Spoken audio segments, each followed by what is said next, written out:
नमस्कार दोस्तों, welcome to my channel. मैं हूं चांद कुमार। दोस्तों, आज हम बात करेंगे उन directive principles of state policy की जो कि महात्मा गांधी की फिलॉसफी से प्रेरित हैं, जो कि हमारे देश को महात्मा गांधी के सपनों के भारत की तरफ लेकर जाती हैं। मुझे उम्मीद है कि ये सेशन आपको काफी पसंद आएगा एंड काफी कुछ नया सीखने को मिलेगा। चलिए शुरुआत करते हैं आज के इस सेशन से। दोस्तों, सबसे पहले मैं आपको बताना चाहता हूं कि आप ये जो दोनों चैनल स्क्रीन पे देख रहे हैं, इन दोनों चैनल्स पे डेली बेसिस पे आपके लिए यूपीएससी से जुड़ा हुआ काफी सारा रेलेवेंट कंटेंट भेजा जाता है। आप इन चैनल्स को ज्वाइन करके उस कंटेंट का लाभ उठा सकते हैं। बात करते हैं महात्मा गांधी की। देखिए, हम सब जानते हैं कि महात्मा गांधी ने काफी लंबा संघर्ष हमारे देश को आजाद कराने के लिए लड़ा। इसमें हमें देखने को मिलता है कि उन्होंने मुख्य रूप से 3 स्पेशल मूवमेंट्स में भाग लिया, जिसमें हम नॉन कोऑपरेशन मूवमेंट, फिर civil disobedience movement and ultimately quit India movement देखते हैं। ऐसे में हमें देखने को मिलता है कि ये जो तीनों मूवमेंट्स थी, ये मूवमेंट्स एंड इनके बीच के जो टाइम है, इसको भी महात्मा गांधी ने प्रोडक्टिवली यूज किया। ये जो इनकी स्ट्रेटेजी थी कि एक स्ट्रगल, फिर थोड़ा टाइम पीस, फिर स्ट्रगल, फिर पीस, फिर स्ट्रगल, इसे STS यानी कि स्ट्रगल, ट्रूस एंड स्ट्रगल की स्ट्रेटेजी के नाम से जाना जाता है। एनसीएम हुआ। एनसीएम के बाद थोड़ा सा कुछ वर्षों का ऐसा टाइम आ गया जहां पे महात्मा गांधी ने विलेज रिकंस्ट्रक्शन को अपना टाइम दिया एंड फिर हमें देखने को मिलता है कि सिविल डिसोबीडियंस मूवमेंट आता है। नाउ ये जो विलेज रिकंस्ट्रक्शन प्रोग्राम्स यहाँ पे महात्मा गांधी के द्वारा चलाए गए, इन पीरियड्स में महात्मा गांधी ने बहुत सारी ऐसी एक्टिविटीज को कैरी ऑन किया जहां पे उन्होंने ना केवल विलेजेस के लिए बल्कि बैकवर्ड क्लासेस के लिए यहाँ पे बहुत सारा काम किया, विमेन एम्पावरमेंट के लिए काम किया, रिमूवल ऑफ अनटचेबिलिटी के लिए उन्होंने काफी सारा काम किया।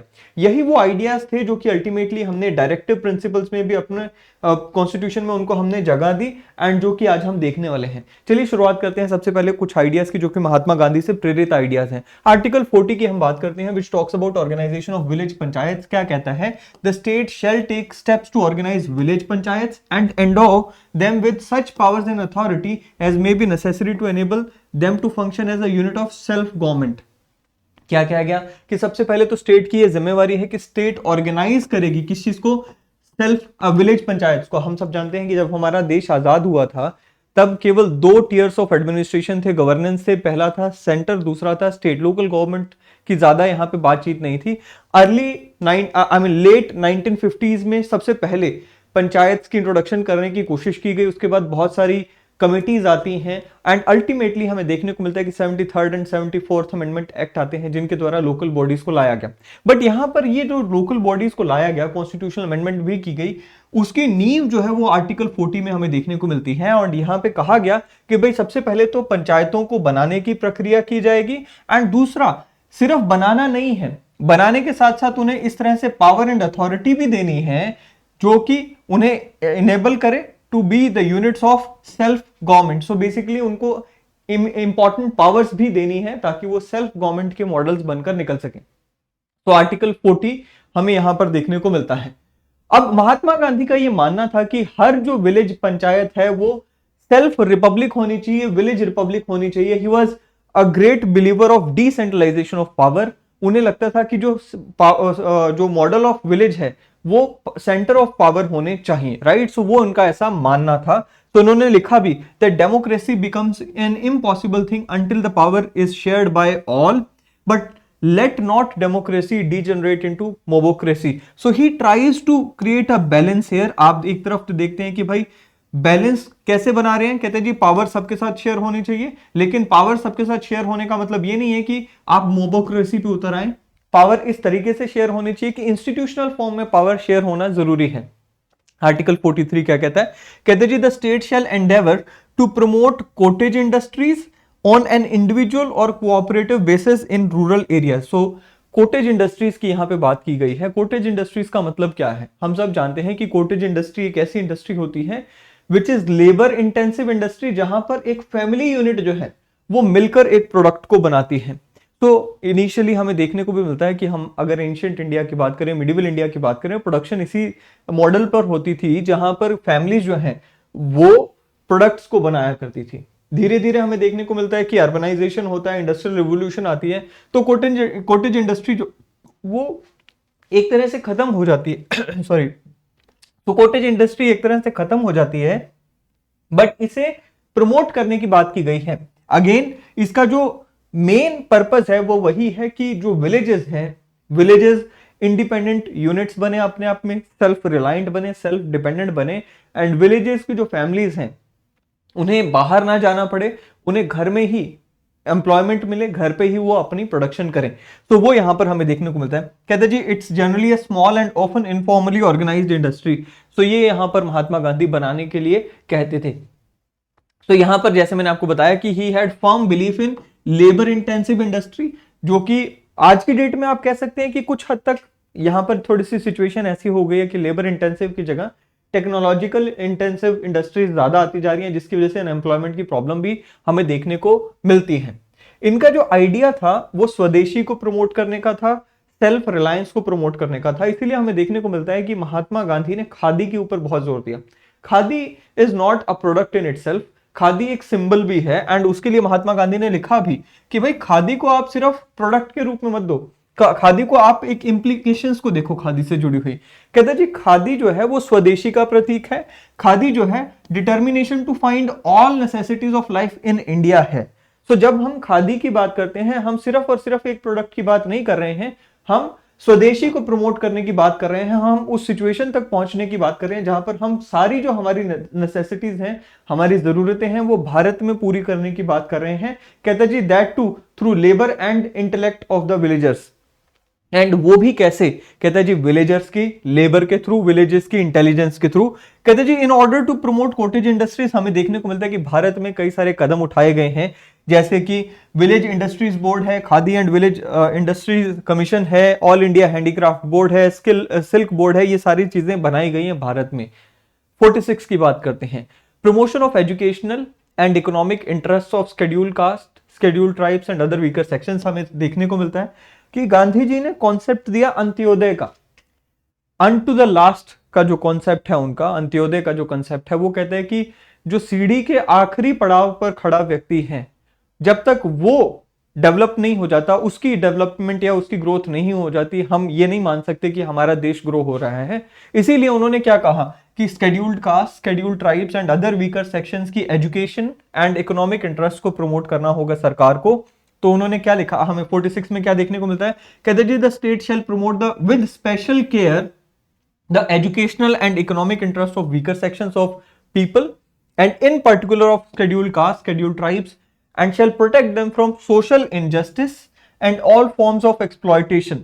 Now all form exploitation की हमने यहाँ पे बात की जो है, इसमें कुछ राइट्स तो हमारे फंडामेंटल राइट्स ही हो गए, जैसे अनटचेबिलिटी की प्रोटेक्शन हमें मिल रही है, चाइल्ड लेबर से प्रोटेक्शन हमें मिल रही है, इस तरह से हमें और भी बहुत सारे वहां पर बॉन्डेड लेबर से प्रोटेक्शन देखने को मिल रही है। सो वहां पर हमने मोस्टली जो एक्सप्लॉयटेशन के कारण है, वो वहां पर जो टेंजिबल एक्सप्लॉयटेशन है उसे हमने कवर करने की कोशिश की है, फंडामेंटल राइट ही बना दिया।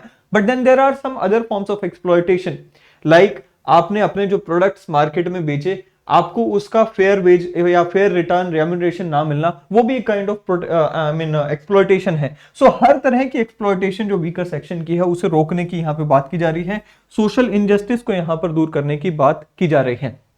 आर्टिकल 46 में मैंने आपको बताया कि जैसे अंत्योदय का कॉन्सेप्ट मैंने आपके साथ डिस्कस कर लिया। चलिए आगे बढ़ते हैं। 47 duty of the state to raise the level of nutrition and the standard of living to improve public health. अब देखिए महात्मा गांधी का भी ये आइडिया था कि भाई जो लोग हैं उन्हें खाना जब तक नहीं मिलेगा, बाकी सारी उम्मीदें आप उनसे नहीं कर सकते।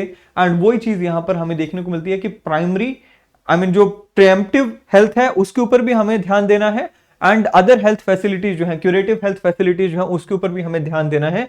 सो यहां पर दोनों की बात की गई है। Raising the level of nutrition basically क्या है कि जो प्रिवेंटिव हेल्थ है उसके ऊपर हमें ध्यान देना है, बच्चों की सुरक्षा, बच्चों को न्यूट्रिशनल फूड देना। अभी आप देखिए फूड की फोर्टिफिकेशन का कॉन्सेप्ट है, आंगनवाड़ी का कॉन्सेप्ट है, मिड डे मील का कॉन्सेप्ट है, इसमें बहुत ज्यादा ध्यान दिया जाता है कि बच्चों को एज अप्रोप्रिएट खाना मिले, उनकी रिक्वायरमेंट्स के हिसाब से खाना मिले, and standards of living of people and the improvement of public health as amongst its primary duties.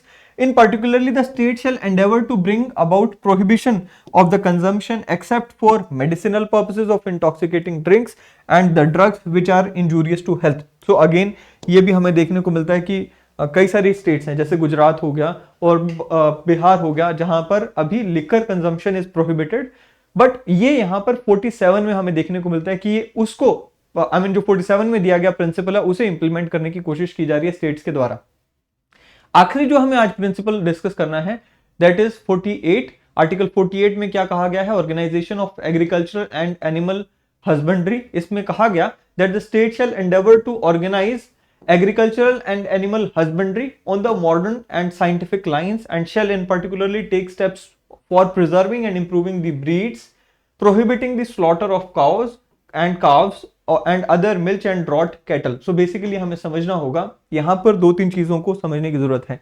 पहली बात तो ये कि जो हमारी फार्मिंग क्लास है वो काफी हद तक ना केवल एग्रीकल्चरल हमारा जो कन्वेंशनल एग्रीकल्चर है जहां पर हम देखते हैं कि फूड ग्रेन्स या फिर बाकी सारी चीजें उगाई जाती हैं, केवल उसी पे नहीं, हमारी मिल्क इंडस्ट्री पे भी दे आर डिपेंडेंट, राइट? हमारी एनिमल हस्बेंड्री पे भी दे आर डिपेंडेंट। सो कहीं ना कहीं उसके इंटरेस्ट में भी ये बात कर रहे हैं कि हमारा जो फार्मिंग क्लास है उनके इंटरेस्ट यहां पे बचेंगे कि अगर हम ऑर्गेनाइज करेंगे एग्रीकल्चर को एंड एनिमल हस्बेंड्री को on modern and scientific lines, जिसके लिए हमें देखने को मिलता है कि गवर्नमेंट के द्वारा काफी सारे इंस्टीट्यूशंस बनाए गए हैं, काफी सारे लॉज एंड पॉलिसीज लाई गई हैं। और दूसरा यहां पर जो है काउ स्लॉटर को रोकने की बात की गई है, काव्स के स्लॉटर को रोकने की बात की गई है and other milch animals and draught cattle को रोकने की बात की गई है।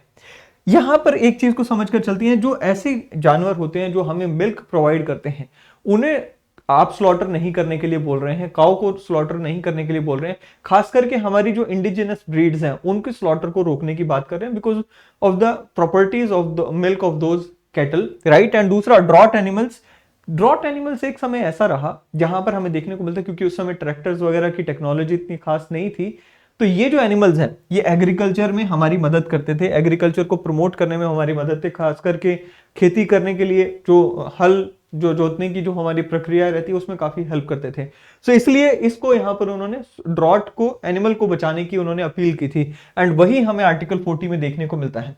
सो ये थे कुछ प्रिंसिपल जो कि महात्मा गांधी से इंस्पायर्ड प्रिंसिपल्स हैं जो कि हमें हमारे कॉन्स्टिट्यूशन में देखने को मिलते हैं। अगले सेशन में और इसी के ऊपर कुछ चर्चा करेंगे, डीपीएसपी के ऊपर थोड़ी सी और जो हमारी रह गई हैं जो कि लिबरल प्रिंसिपल्स हैं वो हम देखेंगे। आज के सेशन में इतना ही। अगर ये सेशन पसंद आए तो इसे लाइक करें, शेयर करना ना भूलें एंड चैनल को सब्सक्राइब करना ना भूलें। अगले सेशन में मिलेंगे। Till then thank you, have a great day ahead.